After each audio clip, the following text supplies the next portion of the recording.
Bonjour. Je répète encore une fois, c'est la partie 3, la troisième partie de la vidéo 12. Je l'ai scindée parce que c'était trop long. La partie 3, c'est parlons maintenant à proprement dit des tromperies.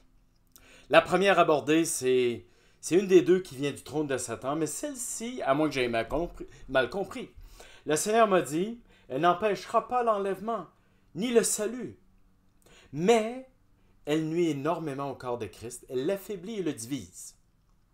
Le Seigneur m'en avait fait parler dans la vidéo 1 et l'avait appelé une abomination. Qu'en est-il? C'est ce qu'on appelle dans le milieu évangélique les cessationnistes. C'est un mot que j'aime pas, mais vous allez reconnaître pour plusieurs ce mot. C'est quoi? Au juste, c'est des chrétiens qui disent que le Saint-Esprit, à part le fait de révéler aux gens, à la terre, aux humains, qui sont des pécheurs et qui ont besoin de la grâce, tout le reste est terminé. C'est terminé avec le dernier apôtre ou le dernier disciple de Christ, du temps de Christ. Okay? Il y en a même qui disent, il n'y a carrément plus rien, il ne reste que la Bible. Pour nous dire ce qu'il en est, ce que nous devons faire et pour marcher avec Dieu et Christ. Okay? Il y en a certains qui sont moins drastiques. Ils vont dire, bon, ok, naturellement, le Saint-Esprit est là pour nous parler de notre péché, de notre besoin du salut en Jésus-Christ, mais également pour nous aider à comprendre la parole de Dieu et à prier.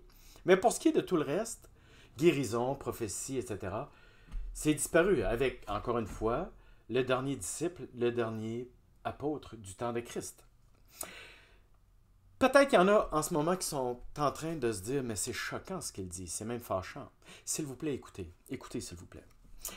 Ce que le Seigneur a dit, cette tromperie, si vous y croyez, alors Satan a atteint son but.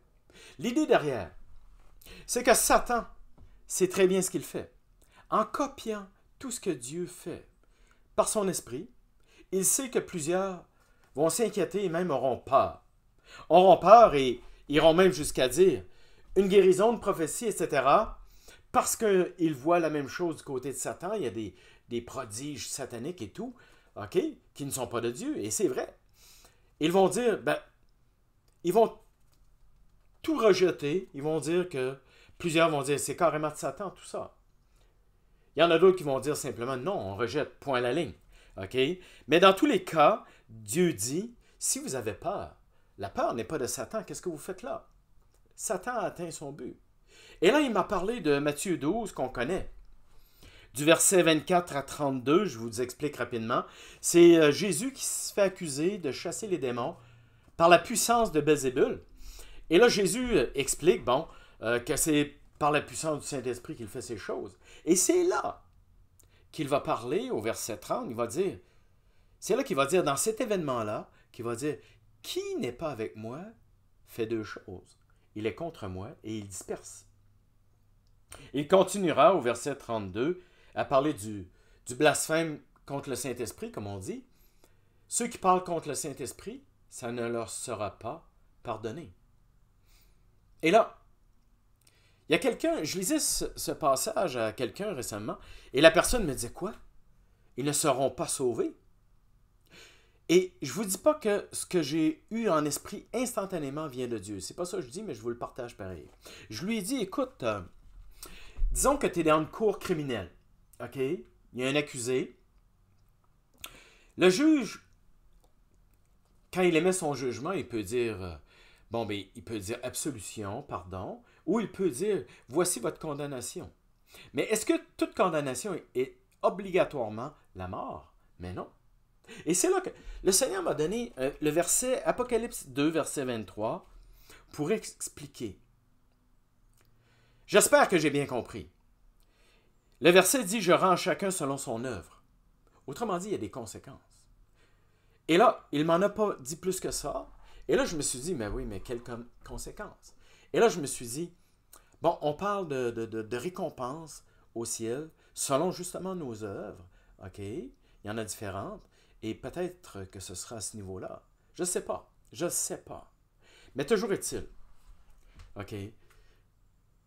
Quand mon esprit est venu, acte 5, 39, quand Gamaliel se lève dans le Sanhédrin et dit à tous, faites attention, ne prenez pas le risque de combattre contre Dieu, parce qu'ils sont là, en train d'essayer d'arrêter, de dire à Pierre et d'autres, d'arrêter d'évangéliser, de faire des miracles, etc.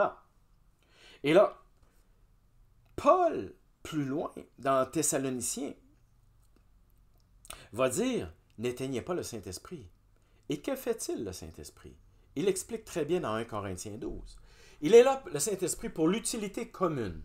Et l'utilité commune, elle est encore vraie et réelle encore plus aujourd'hui, dans les temps difficiles, les temps de la fin que nous vivons. L'utilité commune, c'est quoi? Parole de sagesse et de connaissance, prophétie, miracle, guérison, délivrance, prière puissante, inspirée par le Saint-Esprit, des prières d'une autorité et d'une efficacité inouïe. Le parler en langue dont je n'élaborerai pas, j'en ai déjà parlé dans une autre vidéo, ok? Je dis à tout le monde, prions, prions, faisons attention, ok? Parfois les débats sont tellement orageux. Ne nuisons pas au corps de Christ. Faisons attention de ne pas nous diviser. Faisons attention de ne pas affaiblir le corps de Christ. Faisons attention. Seigneur, montre-nous. Pas notre vérité, ta vérité. Qu'en est-il? Qu'en est-il?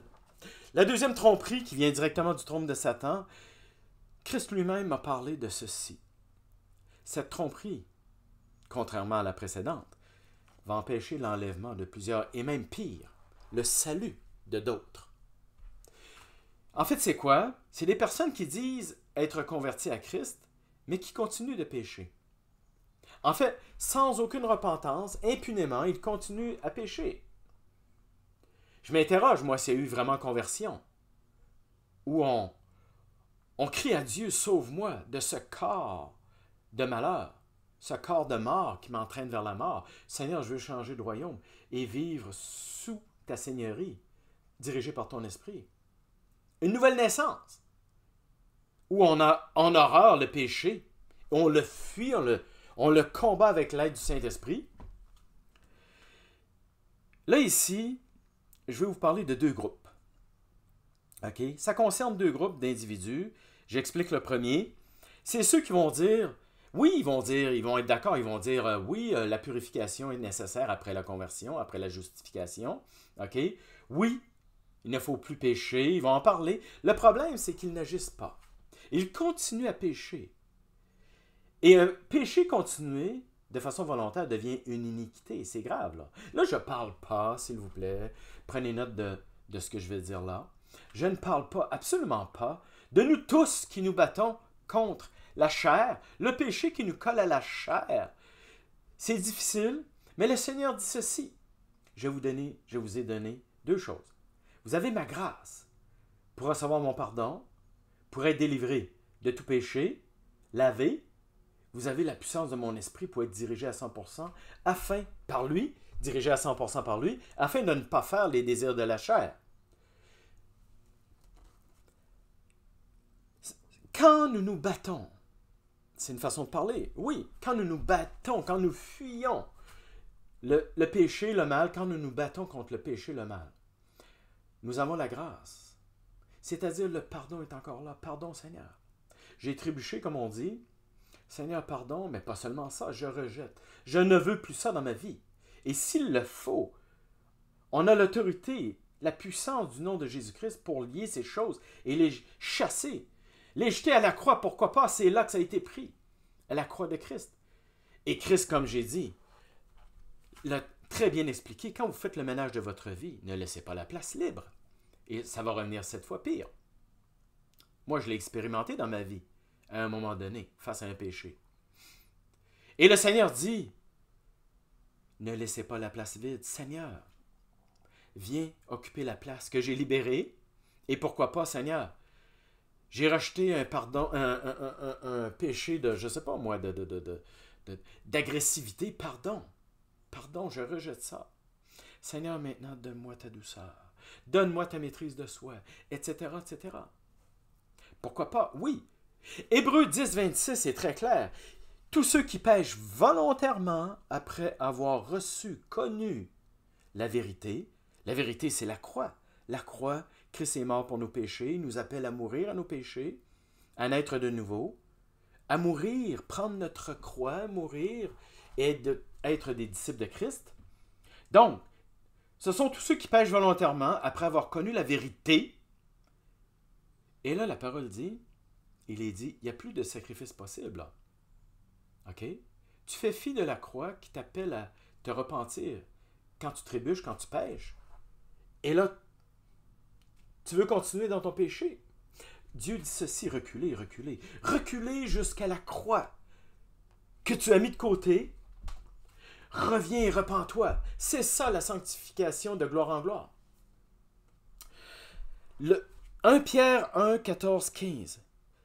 Pierre dit clairement, ne vous conformez plus à vos convoitises d'autrefois. Ton péché était quoi? Tes péchés étaient quoi? Marche dans la sainteté, soyez saints dans toute votre conduite. Le deuxième groupe concerné par cette tromperie, c'est ceux qui ont un discours ambigu, qui n'est pas clair, même ceux qui ont un discours contraire à la parole de Dieu. C'est ceux qui vont dire des choses comme « Je n'ai plus rien à faire, Christ a tout fait. » OK, que veux-tu dire? Je suis chrétien, la loi n'est plus pour moi, les 10 commandements ne sont plus pour moi. Il y en a qui vont dire, ils vont aller jusqu'à dire, moi, l'Ancien Testament, je ne veux plus en entendre parler. Je vis dans le Nouveau Testament. OK? Les commandements, c'est plus pour moi. Ils vont dire, je n'ai plus de péché en Christ. Je n'ai plus de péché parce que quoi? Il m'a pardonné mes péchés passés, présents et futurs. Ne me parlez pas de repentance. Ne me condamnez pas. Ne me parlez pas de sanctification après la conversion. Point. Malheureusement, ce qu'on observe, est-ce que ce sont des gens qui marchent, qui disent être convertis, mais qui continuent à marcher comme autrefois sans... Ils n'ont même pas horreur. Ils ne sentent même pas l'amour de la sainteté. Ce que Dieu demande, soyez saints car je suis saint. Le Seigneur dit ceci, rectifiez le tir, car vous ne serez pas enlevés. 4 versets. Apocalypse 22, 11 dit ceci, que celui qui est saint se sanctifie encore. Alors j'invite celui qui dit, ne me parlez pas de sanctification, va parler de ce verset-là à Christ. Va lui expliquer. 1 Jean 2, 6. Tu dis être en Christ, alors marche comme lui, dit ce verset. Et comment a-t-il marché, Jésus? Sans péché. Nous avons la grâce et le Saint-Esprit pour marcher de gloire en gloire dans la sanctification. Nous savons, Dieu sait que la perfection est impossible, mais il sait que la repentance nous libère de toute emprise de l'ennemi. Ce n'est pas un caprice de Dieu. Dieu nous parle de sainteté parce que chaque fois qu'on dit oui au mal, on dit oui à l'ennemi, on lui ouvre la porte. Il a des droits sur nous. Apocalypse 14, 12 explique très bien ce qu'est un saint. Les saints sont ceux... Lisez Apocalypse 14, 12. Les saints sont ceux qui gardent les commandements de Dieu et la foi de Christ.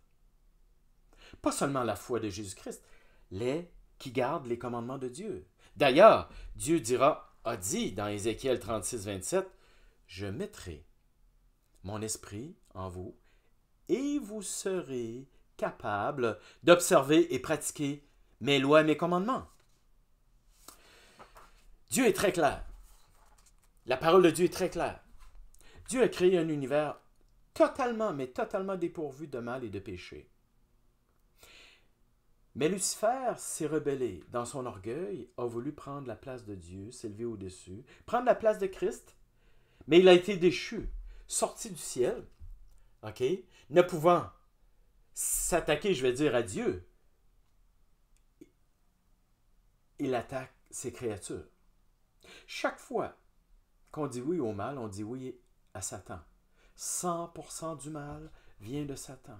100% des péchés viennent de Satan.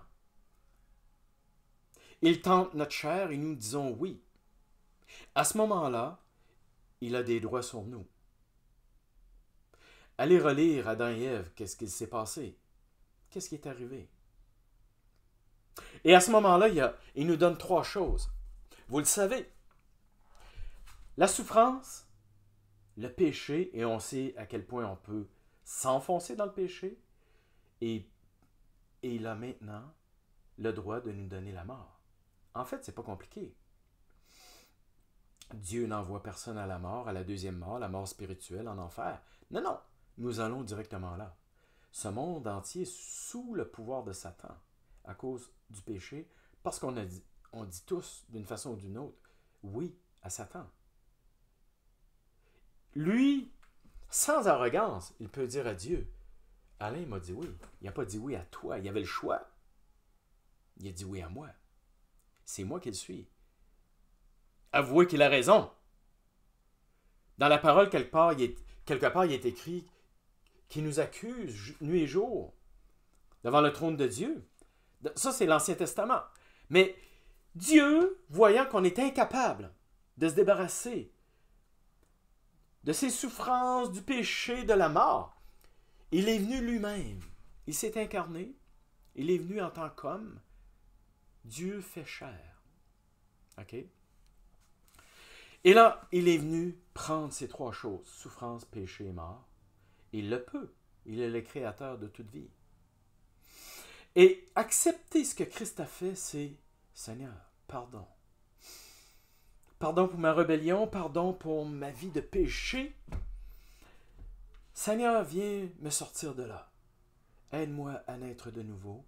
Moi, j'explique simplement en 3 étapes toutes simples. C'est mes mots tout simples que j'utilise pour expliquer à des gens qui ne comprennent pas le salut. Je leur dis, écoutez, quand on dit que Jésus est notre sauveur, le salut en Jésus-Christ, il nous sauve de la mort.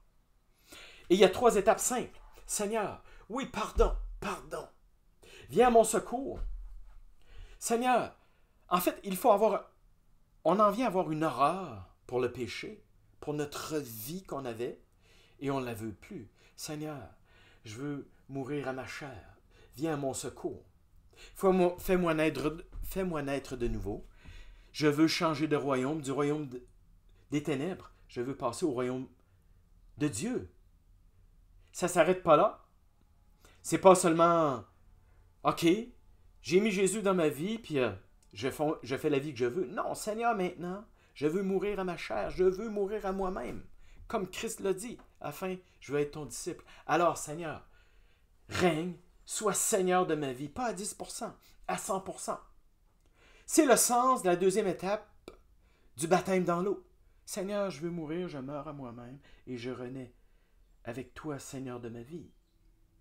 Le baptême dans le Saint-Esprit, 3e étape. Seigneur, donne-moi ton esprit, oh que oui. Et je ne veux pas vivre dirigé par ton esprit à 10%. Non, non, à 100%. Viens m'aider, viens me montrer, Seigneur Jésus, au secours. Marcher de gloire en gloire, après la conversion, c'est marcher dans la sainteté par amour pour Dieu. Parce que c'est ce qu'il est, pour ressembler à Christ.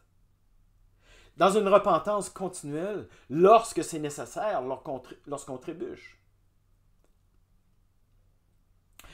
Quelqu'un disait, la loi avant notre conversion est là pour nous montrer à quel point nous sommes pécheurs et à quel point on a besoin de la grâce de Dieu, du salut que Christ nous donne. Après la conversion, la loi est toujours là. Elle est là pour nous montrer le chemin à suivre. Elle nous montre qu'on a encore besoin de la grâce. La loi est toujours là. Christ ne l'a pas abolie. Les cieux et la terre sont encore là. OK? Elle est là pour nous montrer que la grâce est encore là et elle est encore là. Alors, pardon Seigneur. Pardon, je rejette ce péché. Et Seigneur, occupe la place de ce que j'ai sorti de ma vie. Viens à mon secours. Concernant Asbury, c'est directement relié à ce 2e péché, cette 2e tromperie que je viens d'expliquer. Pourquoi? Écoutez bien. Christ n'a jamais dit, ne m'a jamais dit de rejeter ce qui s'est passé à Asbury. Non, il dit, quiconque a été intéressé par moi durant ce réveil, comme ils l'ont appelé, Alors allez leur présenter le vrai évangile, la vraie conversion, la vraie nouvelle naissance. Parce qu'il y a un problème ici, je vous l'explique. OK? Dès que c'est apparu cette histoire d'Asbury-là, le Saint-Esprit m'a dit, oh, problème, attention, j'ai attendu, il m'a expliqué. OK? Pendant 155 heures, bien sûr, des louanges, Seigneur, Seigneur, Yeshua, Yeshua. Le Seigneur m'a dit, Matthieu 7, 21, on est exactement là. Ce n'est pas tous ceux qui me disent Seigneur, Seigneur qui vont accéder au royaume de Dieu, c'est ceux qui obéissent à la volonté de Dieu, qui font la volonté de Dieu. Et voici le problème. Dans cette université-là, qui est œcuménique, chrétienne œcuménique, vous retrouvez quoi? Vous retrouvez toutes les dénominations qui se disent chrétiennes. OK? Ça inclut l'Église catholique. L'Église catholique avec ce pape qui est un haut sataniste. Je vais dire un haut, j'allais le dire en anglais, un prêtre de très haut niveau de l'Église de Satan.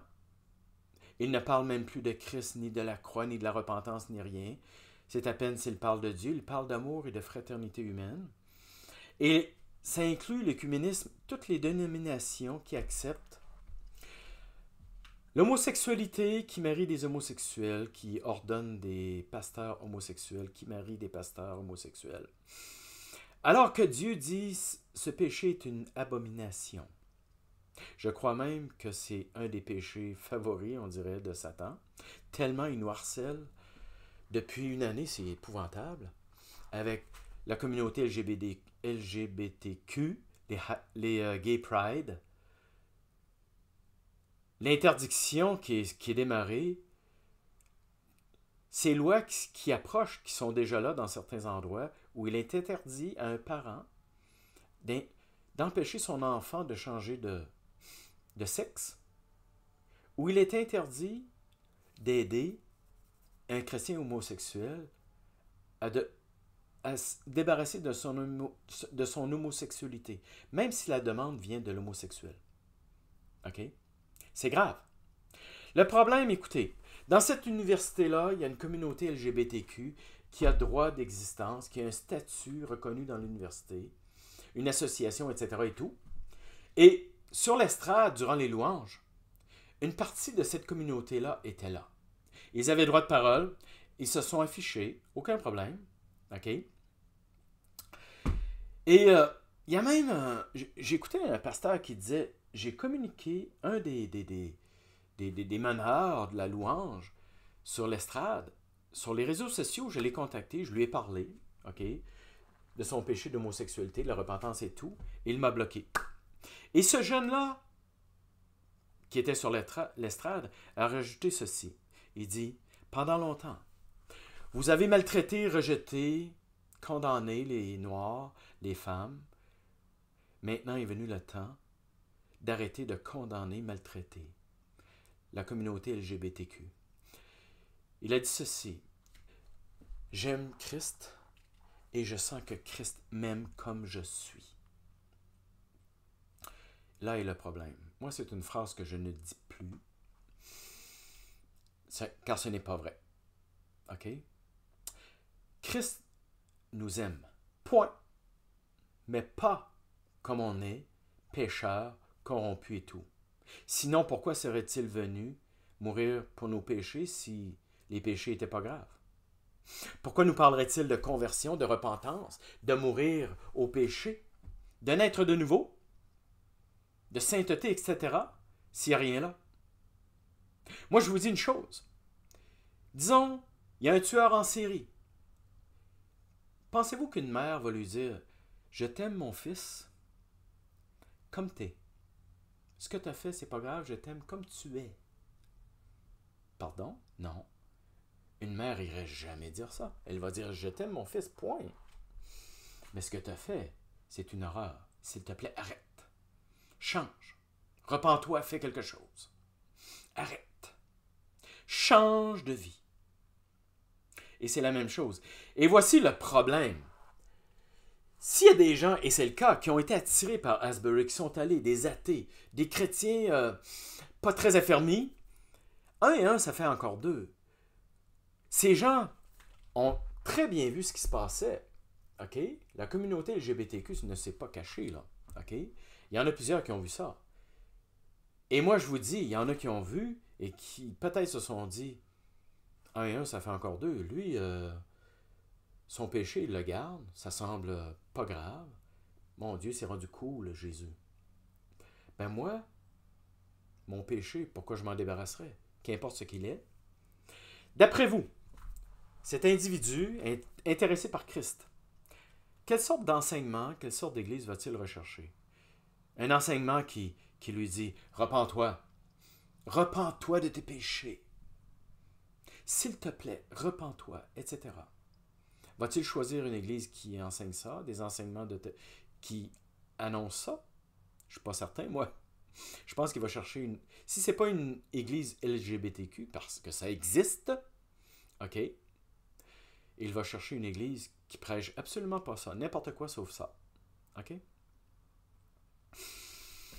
Je vais vous dire une deuxième chose. Savez-vous qu'après le réveil d'Asbury, comme ils l'ont appelé, il y a des pasteurs qui ont décidé, ils étaient environ 8-10, OK? Et ils ont dit ceci. Moi, j'ai été sur leur site. Ils ont décidé de faire une conférence qu'ils ont appelée Unconditional Conference. Conférence inconditionnelle. Et, excusez, j'ai lu leur site au complet et ils disaient en gros ceci. Ils disaient, vous savez, il y a des églises, il y a des enseignants, il y a des pasteurs qui sont radicaux, OK, qui condamnent l'homosexualité. Nous voulons, suite à Asbury, après ce que nous ayons vu, entendu, nous voulons faire une conférence pour aider cette communauté-là. Et voici ce qu'ils ont dit. Ils ont invité, bien sûr, la communauté LGBTQ, mais surtout les parents chrétiens ou non, qui ont des enfants LGBTQ. Chrétiens ou non. Des pasteurs qui sont des membres de la communauté LGBTQ dans leur église. Et voici ce qu'ils ont dit. On va leur présenter la voie, c'est leur langage. C'est écrit. On va leur présenter la voie du milieu. La voie du milieu, c'est quoi? Que Jésus les aime comme ils sont, de façon inconditionnelle. Et ils ne veulent pas leur parler du péché, de la repentance. Rien. Non. Christ les aime comme ils sont. OK? Vous voyez qu'il y a un problème? Le Seigneur dit ceci. Si vous connaissez des gens qui ont été intéressés par le réveil d'Asbury et qui ont mal saisi c'est quoi la repentance, la conversion, la nouvelle naissance, trouvez-les et annoncez-leur le vrai évangile, s'il vous plaît. Maintenant, concernant Jesus Revolution. Ce film, c'est un film c'est un fait vécu dans les années 70. Il y a eu un homme, un hippie, qui a découvert Jésus. Il était drogué homosexuel et tout. Il a eu un impact supposément incroyable. OK? Mais il n'a jamais abandonné sa drogue ni son homosexualité. Là, je ne répéterai pas ce que j'ai dit concernant Asbury ou la deuxième tromperie, là. OK? Ça revient au même, là. Mais je vais vous parler par contre de Chosen. Désolé, il y en a peut-être qui sont fâchés, choqués, je ne sais pas. Chosen, le Saint-Esprit m'a dit, Alain, danger. OK? Voici. Ils ont pris le même acteur que le film Jesus Revolution, Monsieur Rumi. OK? Monsieur Rumi est un sataniste affiché, un vrai de vrai. Moi, je vous dis, il y a des milliers d'acteurs qui sont chrétiens. À la limite, prenez-en un athée, je ne sais pas, là.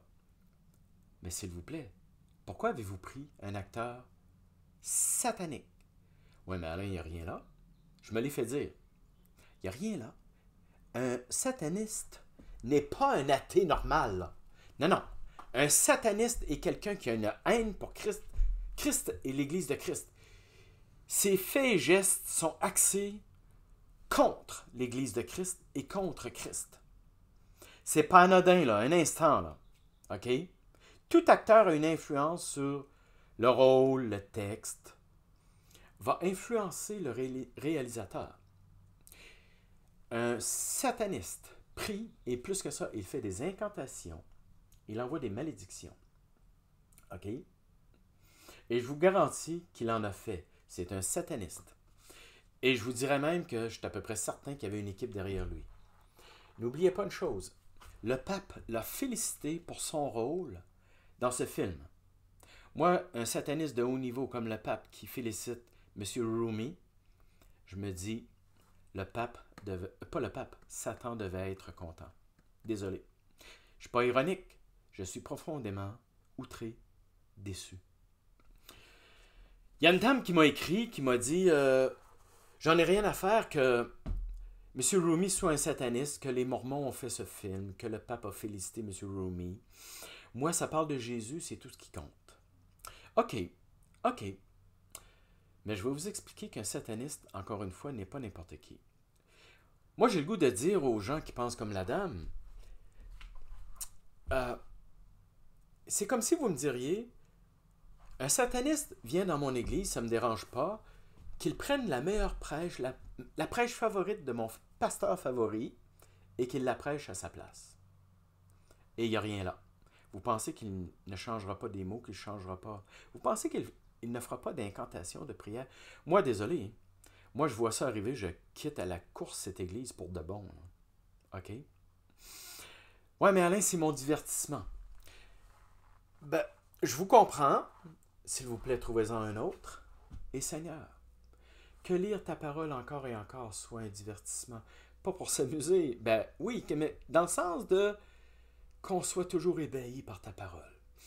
Qu'on soit rafraîchi quand on a besoin d'être rafraîchi. Qu'elle nous apporte repos. 1 Corinthiens 5, 11. Pourtant, c'est dit clairement, n'ayez aucune relation avec tout idolâtre. Un sataniste est un idolâtre de très haut niveau. Psaume 1.1 dit, ne vous asseyez même pas avec des moqueurs. Les satanistes sont des moqueurs de premier plan de Christ et de l'Église de Christ. 2 Corinthiens 6 dit de ne pas tomber sous des jougs étrangers. Et là, un sataniste, on est dans des jougs étrangers. Hey, rapidement, je vous conte l'histoire d'un pasteur au Québec, c'est vrai. Il est venu dans notre église, j'ai entendu son histoire. C'est d'une tristesse. Écoutez ça. Ceux qui pensent que c'est anodin, là, écoutez. Ce pasteur-là a dit, il avait son église et son ministère et tout. J'ai eu besoin de me changer les idées à un moment donné.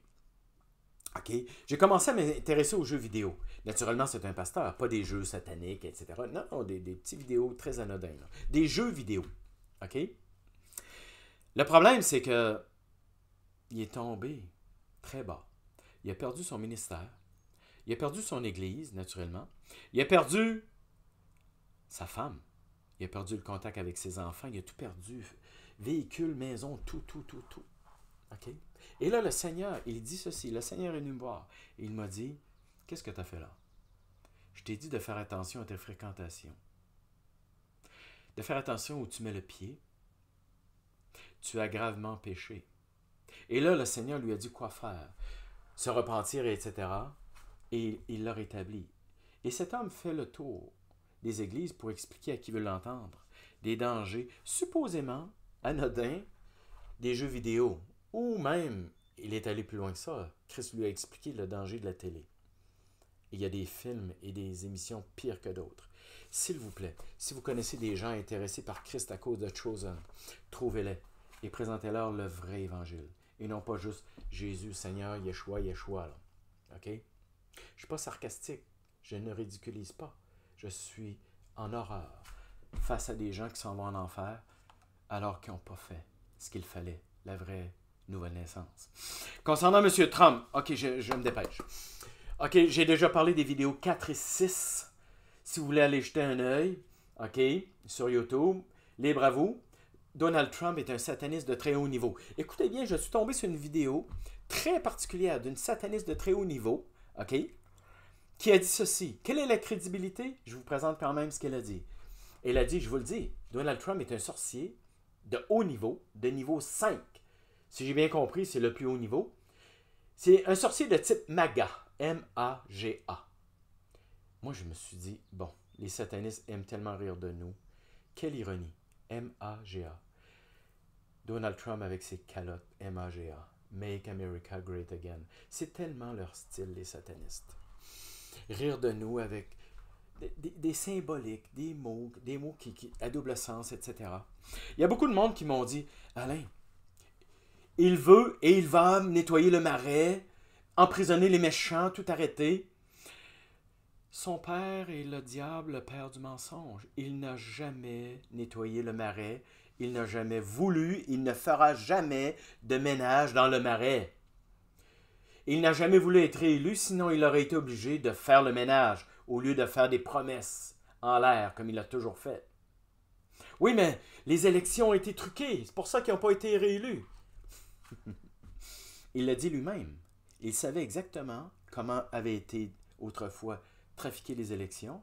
Il savait comment il procéderait. Il n'a rien fait.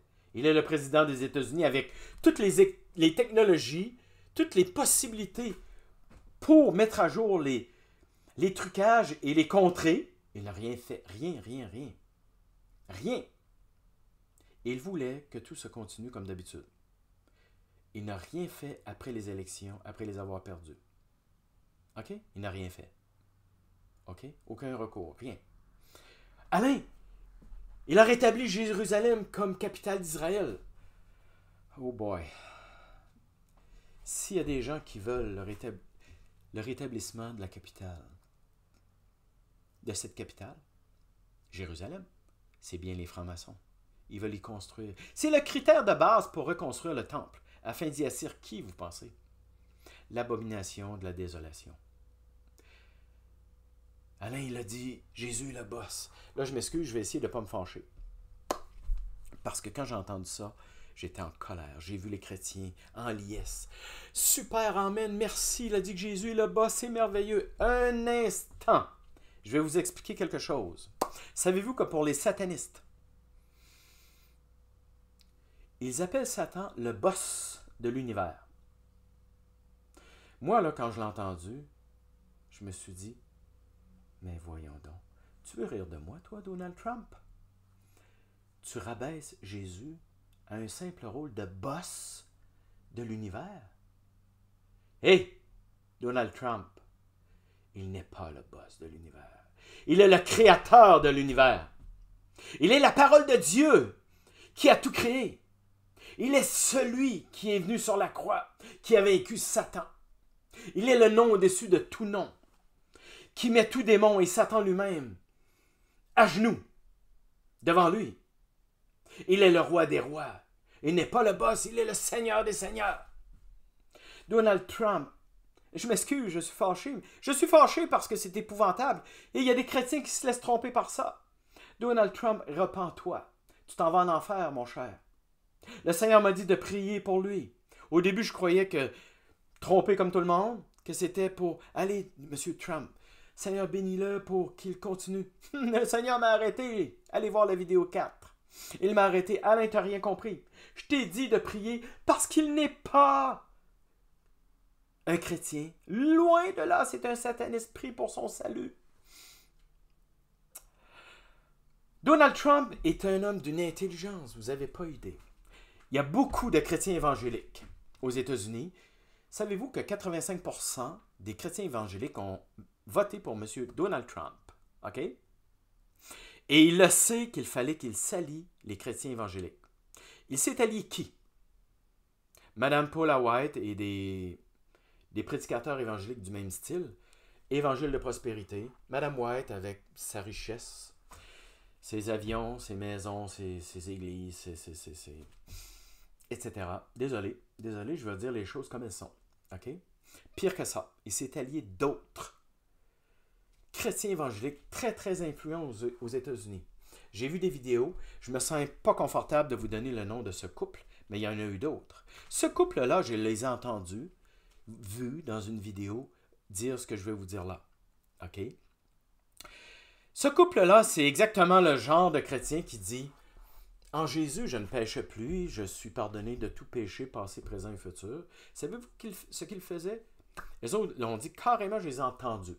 OK? Ils ont dit « En Christ, on fait ce qu'on veut. » Ils allaient dans un hôtel pour les riches, très connu, où il se vit quoi? C'est un hôtel où les gens vont pour vivre la perversion sexuelle, des orgies à plusieurs, des orgies homosexuelles. Ils se filment. En tout cas, j'arrête là, là. Ils ont rencontré Donald Trump là. Et ils ont fait une entente avec Donald Trump qui s'est associé à eux afin justement d'avoir, de s'allier des votes d'élection, des votes électoraux. Il a réussi, M. Trump. OK? Mais il est pire que ça. Il existe le GESARA, ça s'appelle aussi l'Alliance universelle. Non, j'ai un blanc. Alliance quelque chose. OK? C'est M. Bill Clinton qui a signé cette alliance-là. OK? Il y a 200 pays qui en font partie. Moi, j'ai trouvé ça fou la première fois que j'ai entendu parler de ça. Je ne ris plus, là. Allez en dessous sur YouTube, en dessous de la vidéo 4, j'ai mis quelques liens. Mais allez plus loin que ça.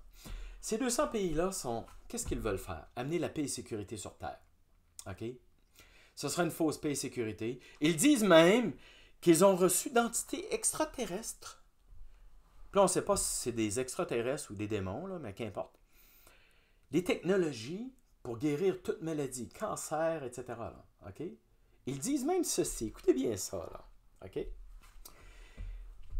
Nous recevons régulièrement la visite du vrai Jésus, qu'ils appellent Maitreya. OK? Et ce cher Maitreya, ils le disent. Je ne sais pas si c'est n'importe quoi ou si ça se fera pour de vrai, s'ils le feront pour de vrai. Mais ils disent ceci. Maitreya, un jour, nous l'a dit, il apparaîtra devant tout le monde. Tout le monde va le voir. Il apparaîtra aux musulmans pour leur dire Mahomet, Allah. Non, non, c'est pas ça la vraie révélation. Moi, Jésus Maitreya, je suis là pour vous révéler la vraie chose. Il va apparaître aux catholiques et même aux chrétiens pour dire ce qu'on vous a dit sur Jésus. Non, non, non, non, non, non, non. Écoutez-moi, Jésus Maitreya, je vais vous dire la vérité. Il va parler aux bouddhistes, il va parler aux gens du Nouvel Âge, tout le monde. OK?